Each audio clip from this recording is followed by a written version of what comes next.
होली के त्योहार की पहचान सिर्फ रंगों से ही नहीं, बल्कि मालपुआ, गुजिया, कांजी वड़ा, ठंडाई, भांग के पकौड़े, ऐसी और भी बहुत सारी चीज़ें हैं जिनसे होती है। तो आज मैं आपके साथ शेयर कर रही हूँ रबड़ी मालपुआ की रेसिपी, जिसे मिनटों में तैयार किया जाता है। रबड़ी बनाना बहुत ज़्यादा आसान है, उसी के साथ इसी रबड़ी से मालपुए भी तैयार करेंगे। तो आइए शुरू करते हैं और जल्दी से सबसे पहले रबड़ी तैयार कर लेते हैं।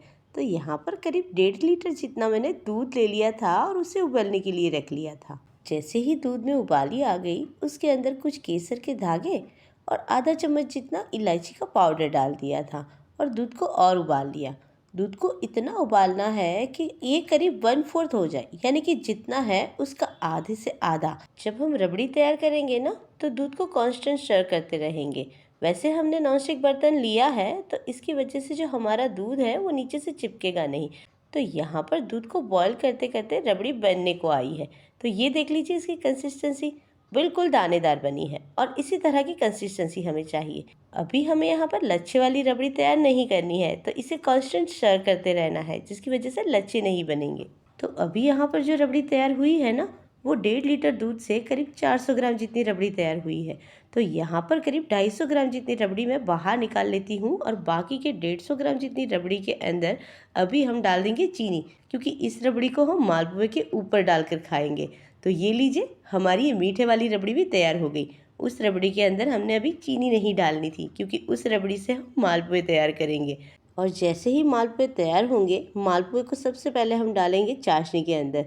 तो उसके लिए हमें सबसे पहले एक बार चाशनी तैयार करनी ज़रूरी है, क्योंकि मालपुए जब गरम गरम बनेंगे ना, तभी हम चाशनी के अंदर डाल देंगे। तो यहाँ पर मैंने करीब 1 कप जितनी चीनी और 1 कप जितना पानी ले लिया। उसी के साथ कुछ केसर के धागे और साथ ही में इलायची पाउडर डाल दिया। इन सारी चीज़ों को अच्छे से मिक्स करके तब तक बॉईल करना है जब तक कि चीनी हमारी पिघल न जाए। चीनी जैसे ही पिघल जाए, इसे हमें कोई तार वाली चाशनी तैयार नहीं करनी है। जैसे ही हम ये चाशनी को टच करें ना, तो हल्की हल्की सी चिकनी सी, यानी कि तेल जैसी चिपचिपाहट सी लगे। बस इतना ही हमें इस चाशनी को कुक करना है। तो ये लीजिए, चाशनी लगभग बनकर तैयार हो गई है। तो आइए जल्दी से मालपुए के लिए उसका बैटर तैयार कर लेते हैं। तो बैटर तैयार करने के लिए मैंने यहाँ पर करीब आधा कप जितना, जिसमें 2 चम्मच कम मैंने यहाँ पर मैदा ले लिया है और उसी के साथ 1 चम्मच जितना सूजी, और उसी के साथ डाल दिया था थोड़ा सा इलायची पाउडर। साथ ही में 1 छोटी चम्मच जितनी चीनी और डाल दी थी। और उसी के साथ ही जो हमने रबड़ी तैयार की थी ना, वो थोड़ी थोड़ी करके रबड़ी डाली थी। रबड़ी मैंने करीब 2-2 चम्मच करके डाली थी। हालांकि मैंने सारी रबड़ी यूज़ कर ली थी, पर यहाँ पर 2-2 चम्मच करके डालने से लम्स तैयार नहीं होते हैं। और उसी के साथ हमारा जो बैटर है वो बड़ा स्मूथ सा तैयार होता है, क्योंकि रबड़ी जो है वो थोड़ी सी दानेदार है। तो इस तरह से जब हम मैदा और रबड़ी को अच्छे से मिक्स करेंगे ना, तो हमारा बैटर बहुत ही ज़्यादा स्मूथ होगा। उसी के साथ 1 चम्मच चीनी डालने का रीज़न बस यही हो जाता है कि हमारे जो मालपुए का कलर है ना, वो थोड़ा सा ब्राउनिश आ जाता है। तो ये लीजिए, सारी रबड़ी मिलाकर मैंने एक बार बैटर तो तैयार कर ही लिया है, पर कंसिस्टेंसी हमें ये वाली नहीं चाहिए। तो मालपुए के बैटर की कंसिस्टेंसी एडजस्ट करने के लिए ना, अब हम यहाँ पर ना दूध का इस्तेमाल करेंगे। तो मैंने ना हल्का सा वार्म वाला दूध लिया हुआ है, ज़्यादा गर्म भी नहीं और ज़्यादा बिल्कुल ठंडा वाला भी नहीं। तो हल्का हल्का वार्म वाला दूध इस्तेमाल करने के बाद इसे अच्छे से मिक्स करना है, अच्छे से इसे विस्क कर लेना है। इस तरह से अच्छे से विस्क करने की वजह से जो हमारी रबड़ी है, उसके जो हल्के हल्के से दाने बने हुए थे वो भी टूट जाएंगे और हमारा जो बैटर है वो बिल्कुल ही स्मूथ सा तैयार हो जाएगा। आप चाहो तो बैटर को ना छान भी सकते हो। छानने की वजह से एक और फ़ायदा हो जाएगा कि हल्के हल्के से लम्स अगर रह भी गए होंगे ना, तो वो भी टूट जाएंगे।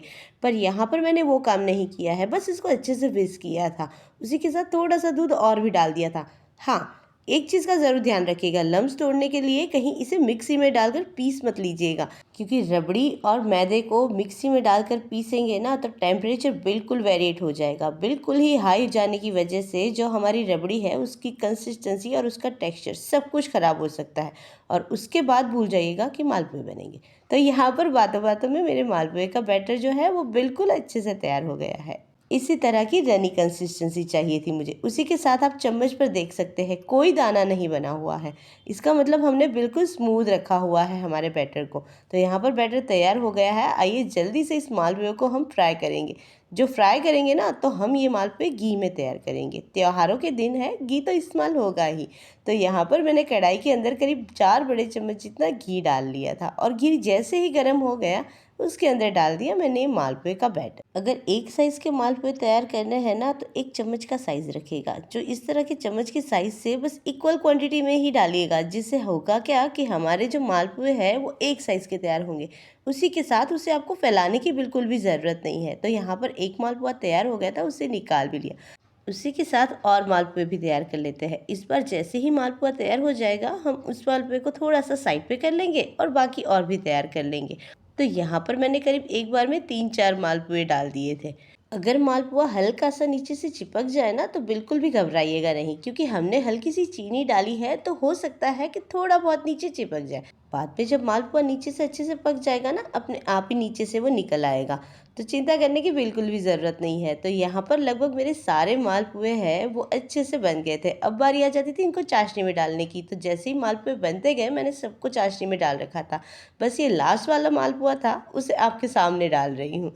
तो ये देख लीजिए, यहाँ पर मेरे सारे मालपुए बनकर तैयार हो गए हैं और चाशनी में भीग भी गए हैं। तो जल्दी से इसकी प्लेटिंग कर ली थी और उसके ऊपर से मैंने रबड़ी डाल दी थी। रबड़ी ज़्यादा नहीं डाली थी, थोड़ी थोड़ी डाली थी, क्योंकि यहाँ पर मालपुए है उसका अपना ही टेस्ट है। साथ ही में थोड़ा सा पिस्ताचियो से गार्निश कर लिया और उसी के साथ थोड़ी सी गुलाब की पंखुड़ियाँ भी डाल ली थी।